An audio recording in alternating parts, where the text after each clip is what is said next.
As it pertains to inspectorate, we had many discussions with Dr. Best. This was before my time and ongoing. And it's a reason that some of the positions are not filled.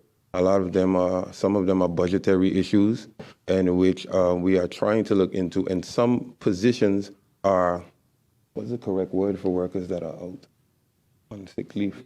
So they're on sick leave, extended sick leave, and we are looking into, so we just signed off to do whether the relevant, I won't say research, but contact these persons to see if they can return to work or what would be our decision, because we look at it at empty positions, but they're not empty.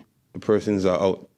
So that has been a big problem for Dr. Best. So we have to look at the entire report and not just some of the report. And some of his complaints, even in my tenure, he has complained that he cannot fill certain positions because persons actually occupy that position. They may not show up to work because they're sick on RO, but that's what we're working on to see how we can make those positions well available. But of course, we need to consult and ensure that the person is really not able to return to work. As it pertains to the inspectorate position, there was a call that went out, public call.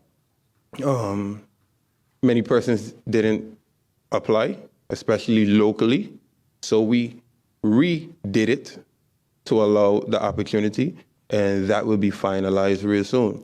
As far as the Inspector General having to be a doctor, that is something we are looking into, because if you look at Aruba or Kòrsou, the requirement is the knowledge of law, especially in Aruba. The Inspector General is not a doctor, and that is something that we really need to base on, because the Inspector General, their main core task is to ensure that all laws are met and followed. That is their main core task.